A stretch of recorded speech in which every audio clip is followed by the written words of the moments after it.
How to play fingerstyle or fingerpicking guitar. Book 2, Lesson 5. How to play Lost by Anouk. Before starting on today's tune, let's take a look at chord inversions and alternative bass notes. The reason we're learning this today is because we'll be using one particular inversion a lot today. And it's good to revise or to learn what an inversion and alternative bass is, especially if you want to play fingerstyle guitar. If you found this video through a search and you just want to learn Lost by Anouk, then you can skip on to where the lesson starts using the chapters. But really, I recommend everyone just sit back and listen to the theory, as there's no work to do.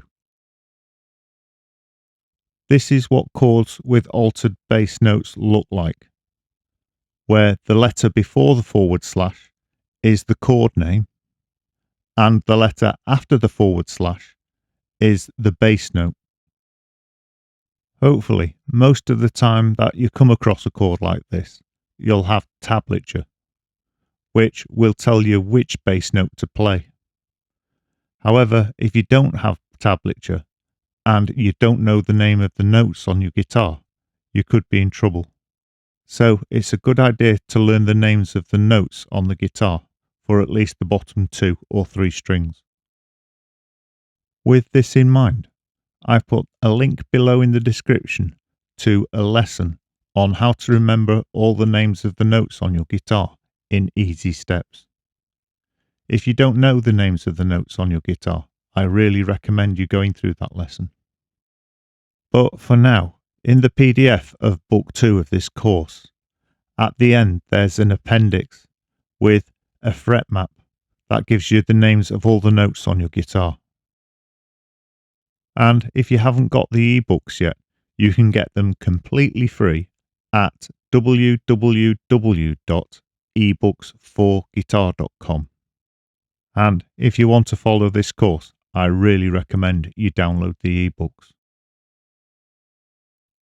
Firstly then, let's take a look at chord inversions.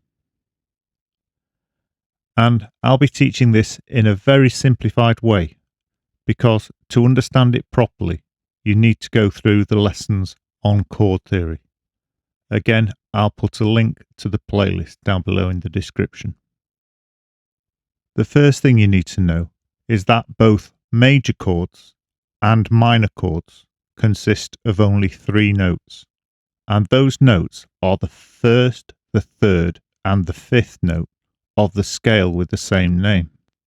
So, for example, C major would have the first note of the C major scale, the 3rd note of the C major scale, and the 5th note of the C major scale. Whereas an A minor chord will have the first note of the A minor scale, the 3rd note of the A minor scale, and the 5th note of the A minor scale. And generally, when you play a chord, either strumming it or fingerpicking it, you'll play the root note first, this being the note that gives the chord its name. So, using these 2 examples, the C major has a C note as its root, and an A minor has the A note as its root. If rather than playing the root or the first note of the scale when you start a chord, you choose to play the 3rd note or the 5th note, then this becomes an inversion. So, for example, if you've got a C chord and you strum it from the C, this is just C. But if you choose to start it on the E note, then this is a first inversion, because you're playing the 2nd note of the 3. And if you choose to start it on the G, then this is a 2nd inversion, because you're starting on the 5th note of the scale.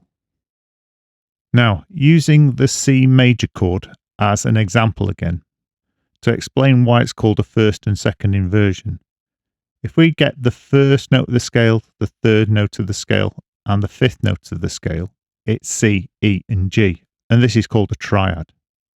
Now, if you pick up the C and put it to the end after the G, then you've inverted the order by one step. So you've now got E, G, C. However, if you move the E and put it after the C, you've inverted the order twice. So you've got G, C, E. So this becomes a second inversion. As I mentioned earlier, this is very simplified, but it gets the point across. And at this point, you really don't need to understand this fully. One question I will answer now, because I know it will come up if I don't, and that is, why are you strumming more than 3 strings if you've got only 3 notes in the scale? And the reason for this is that the notes repeat. So for example, with the C chord, you play C, E, G, C and E. With the A minor chord, you'll play A, E, A, C, E. And something else the second example, or the A minor, demonstrates is the fact that the notes aren't in order at all. So whilst the triad's there and you're starting on the A, the rest of the triad is completely out of order. And that's fine, that's quite normal. Right, let's move on to the song. How to Play Lost by Anouk. Firstly, we'll take a look at the inversion we're playing in this tune. And it's a D with an F sharp bass, which means it's a first inversion. And it's not an easy chord to play, but if we take a look at it in context to the tune, that will give us some clues as to how we can play it. And the first thing you'll notice is that we play it an awful lot. However, there isn't one circumstance in the tune where we play the top E string, and this means we can get away with a partial chord. Also, you'll notice it's either being played with a C add 9 or with a G5, so they're the chords we need to practice moving between. Now, there's 2 ways of fingering these chords, and it really revolves round the 3rd fret on the B string, which you can either play with the 3rd finger or the 4th finger. Now, the reason the chord changes revolve around the 3rd fret on the B string is that that note, which is a D, is a drone. And a drone is a note that either rings constantly through the tune or through a particular passage in a tune. And it's quite commonly used in music. But how that manifests in this song is that you have to keep that finger in place for large sections of the tune. To get used to the idea of keeping that finger in place, we'll just do the main theme, which is actually most of the tune. And it consists of 2 lines where we go between a G5 and the D with an F sharp bass, then to a C add 9 and back to the D with an F sharp bass. And you'll notice, as I mentioned earlier, that the 3rd fret on the B string doesn't move at all. I'll show you 2 options for playing this passage, and then you can pause the video and try both and decide which one you prefer. Option 1, where the 3rd fret on the B string is being played with the 3rd finger.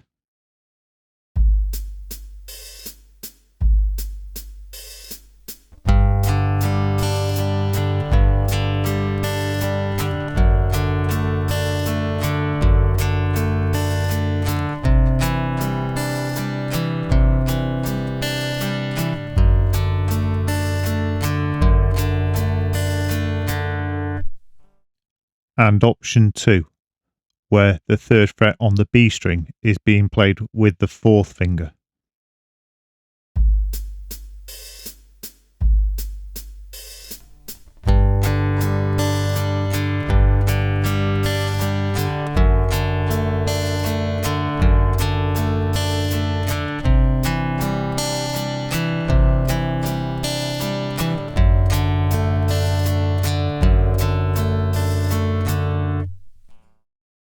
Let's take a closer look at that fingering to make it completely clear.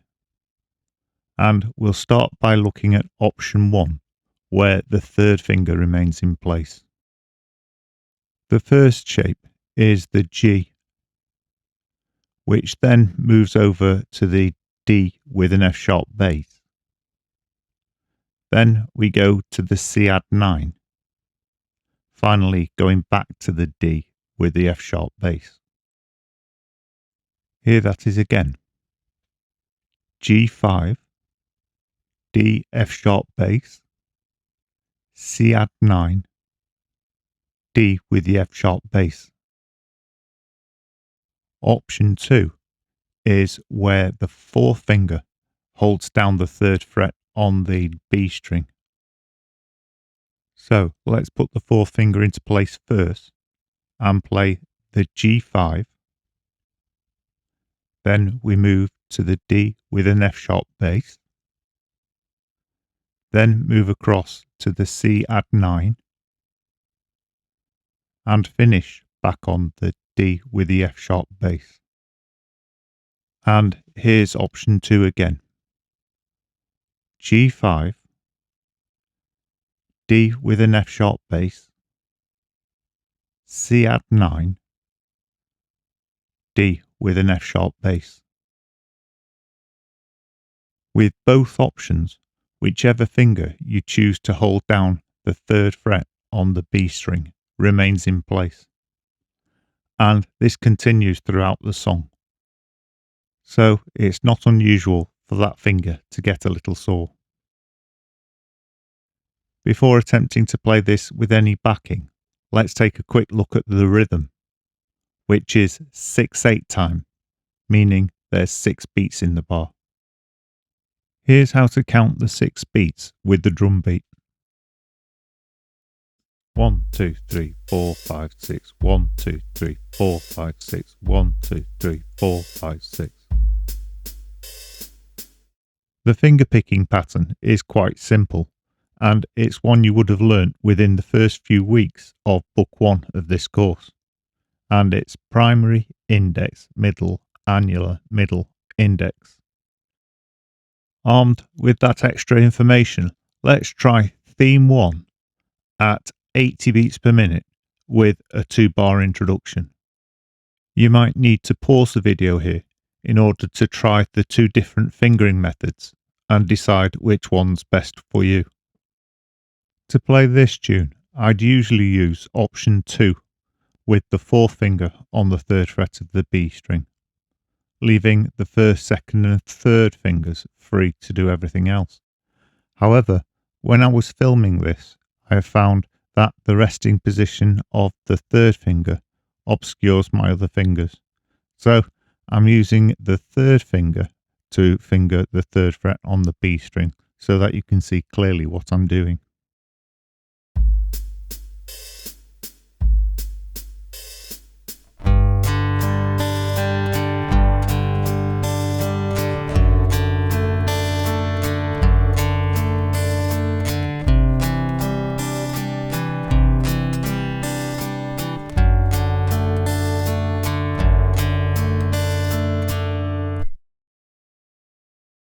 Here that is again at 80 beats per minute with a 2-bar introduction. Try and play along if you think you're ready.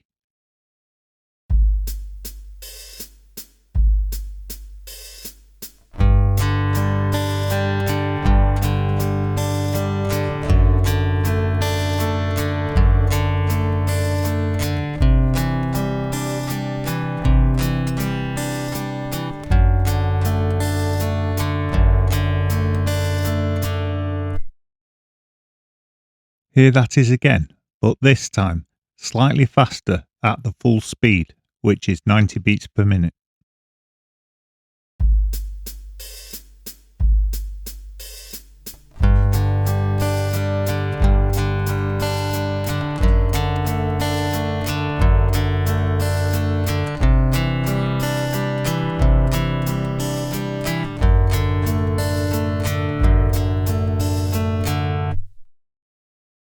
And here that is again, one last time, at 90 beats per minute with a 2-bar introduction. Try and play along if you think you're ready.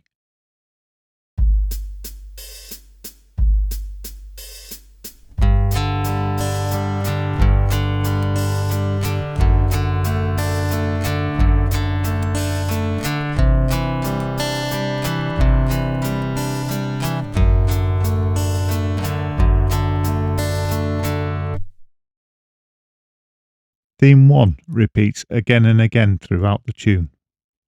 So if you want to pause the video here and practice it, you can do.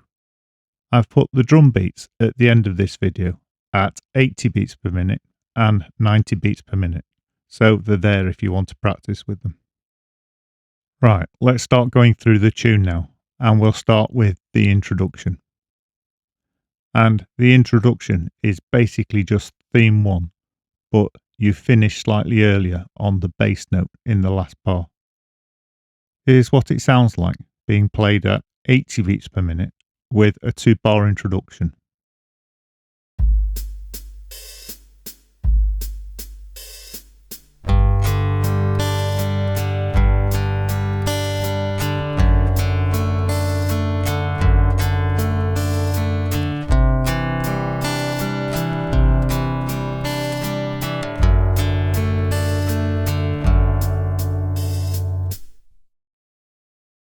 And here that is again at 80 beats per minute with a 2-bar introduction.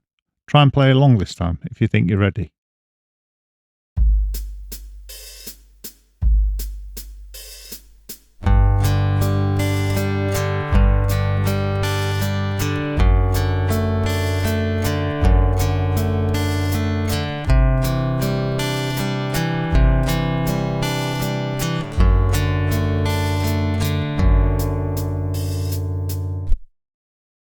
If you think you're ready to try it at full speed, here it is at 90 beats per minute with a 2-bar introduction.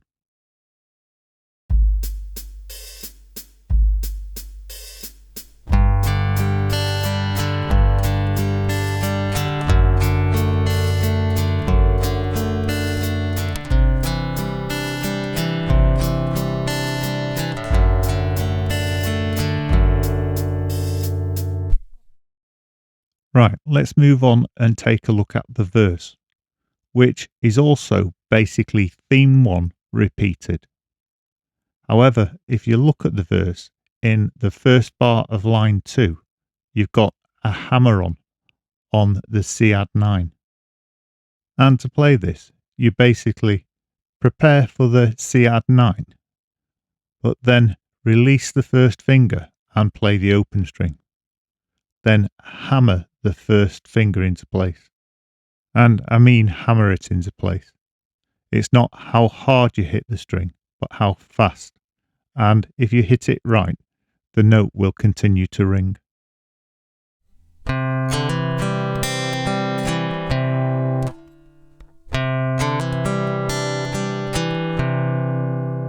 You might have to pause the lesson here in order to practice that. But if not, here's the verse being played at 80 beats per minute with a 2-bar introduction. You can try and play along if you think you can.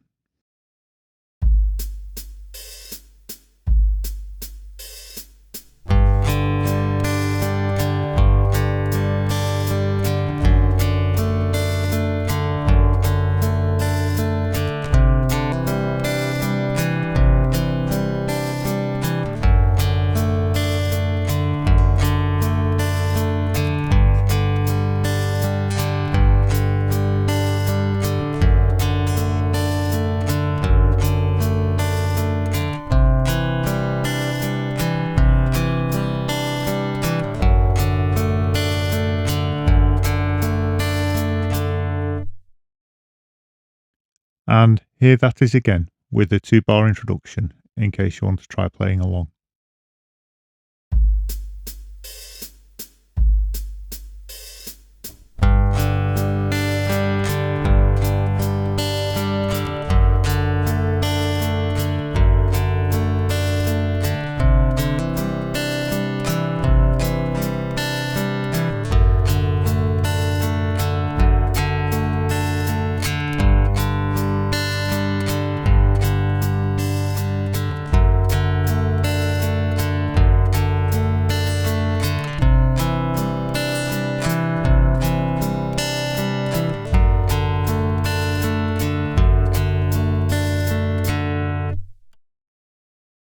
If you're struggling with that hammer on, or just can't play it, don't worry, just omit it for now and play a straight chord.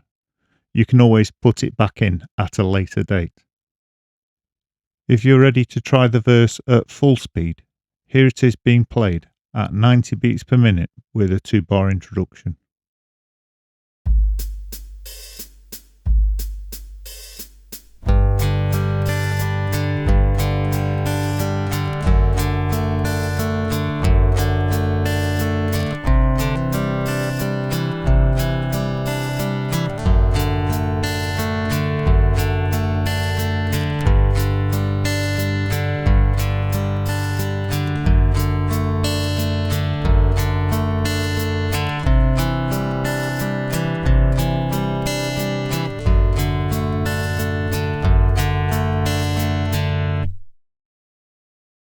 Right, let's move on to the chorus, which for the first 6 bars is identical to the verse, including the hammer on the C add 9. However, if you look at the last 2 bars of the chorus, you'll see we're introducing a D add 11, which sounds really complicated, but is really easy to play. And it's especially easy to play if it comes after a C major, because it's exactly the same shape, but slid up the neck by 2 frets, so the first finger sits in the 3rd fret. Here that is being done, firstly playing the C, and secondly playing the D add 11. Here that is now in context with the tune, playing the whole chorus all the way through at 80 beats per minute with a 2-bar introduction.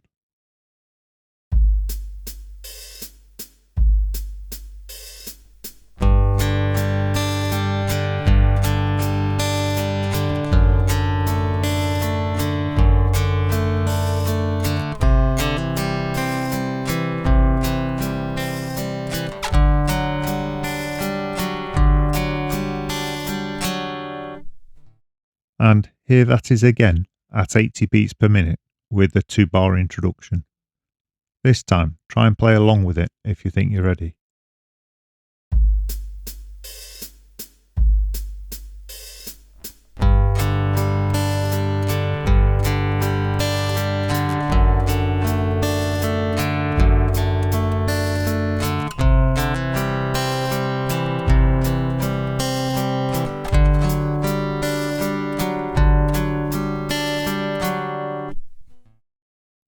Here that is again, one last time, but this time at full speed, 90 beats per minute.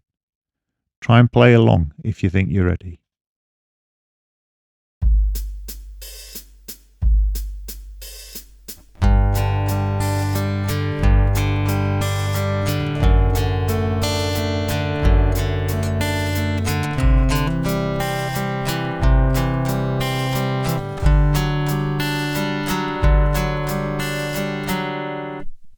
Right, let's move on to the bridge, which has some slight changes compared to the rest of the tune.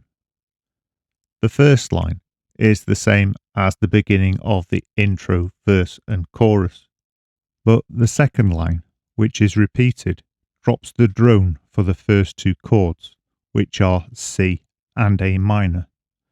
But also, if you look at those 2 chords, you'll notice there's a walking bass line connecting the 2 chords. So watch out for that. Apart from that, it's all very straightforward and very much a repeat of what you've already done. The third line uses the same chords as the second line, and it uses the walking bass line as well. But it finishes slightly earlier on the 5th fret of the A string. Here's the bridge being played with the repeat at 80 beats per minute.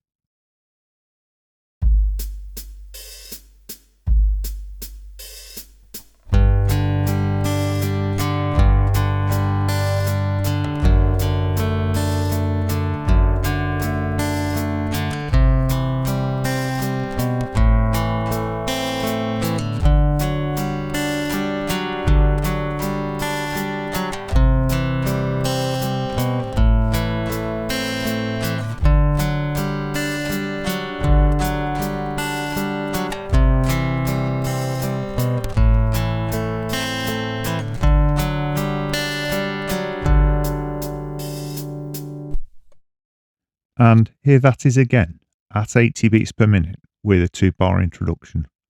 Try to play along if you think you're ready, and I'll include the repeat.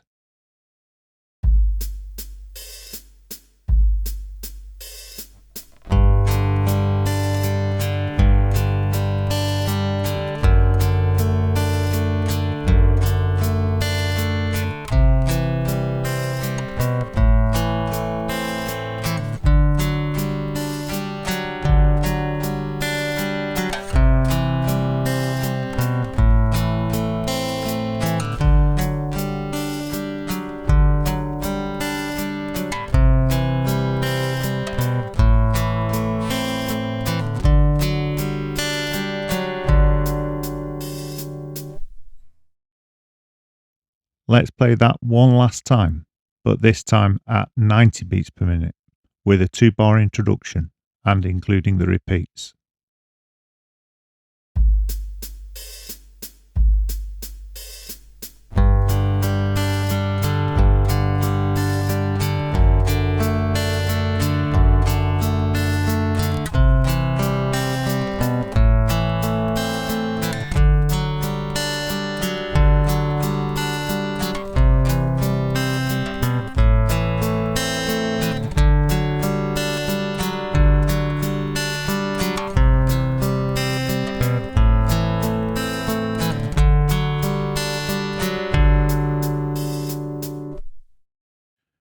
Right, let's go on to the final passage, which is the outro.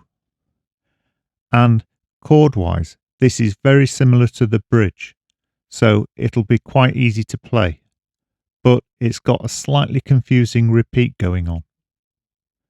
And how you deal with this is you play the first 2 lines twice, then you play the first line and skip on to the last line.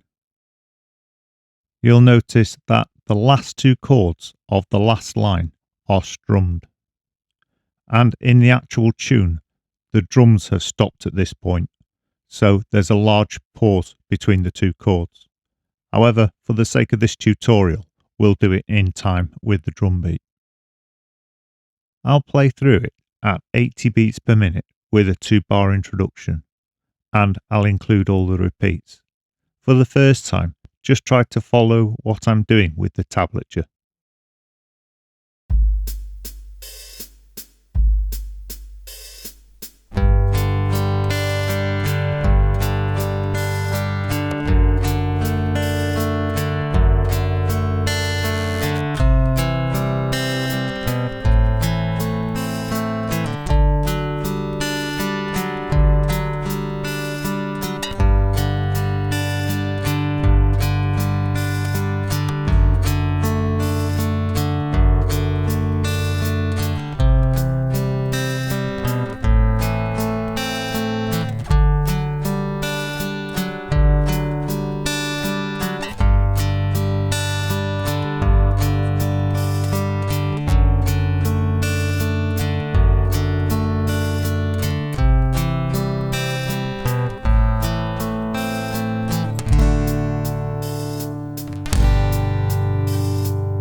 If you manage to follow along with the tablature, you could try playing it now. But if not, try following along with the tablature again to see if you can get the hang of it. Here it is being played again at 80 beats per minute with a 2-bar introduction.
Here it is one last time at 90 beats per minute with a 2-bar introduction.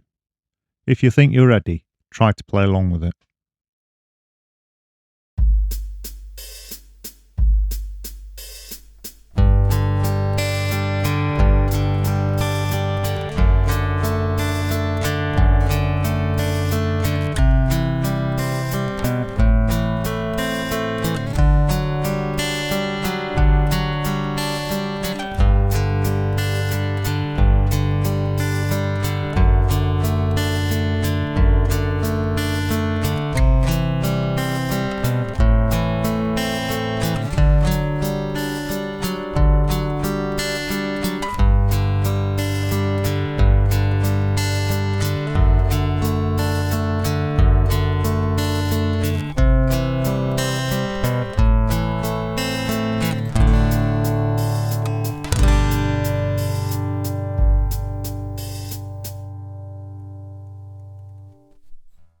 Now we've learned all the components of the song, the last thing we just need to look at is the arrangement. And what this is the order the song is played in, because you wouldn't play it straight through. You can see straight away you'd play the intro, the verse, the chorus, but then you'd go back through the verse and chorus before going to the bridge, the chorus again, and finally the outro. For the sake of practicing and learning the tune, you can just play straight through the tablature. But if you want to play along with the lyrics or with the original song, you'll have to apply the arrangement. But also, when you get a new arrangement, just study it, because when eventually you want to write music, you want to be aware of the fact that arrangements can be very different. And it can add another dimension to your own songwriting to use different arrangements. Here's the tablature being played through at 80 beats per minute with a 2-bar introduction. And I'll ignore the arrangement, but I'll include the repeats. As usual, try to play along if you think you're ready.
Here that is again, one last time, at 90 beats per minute, which is the full speed. But don't worry if you can't play it at this speed yet. Keep practicing and you'll get there. And I've put the drum beats at the end of this lesson at 80 and 90 beats per minute, so you can practice with them.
And that's it for today's lesson.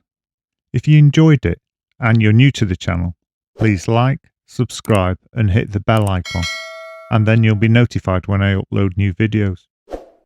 And I'll put the links down below in the description to the playlists for Book 1 and Book 2. And you can get the PDFs that accompany the course completely free at www.ebooks4guitar.com. Thank you very much for watching, and I hope you come back soon.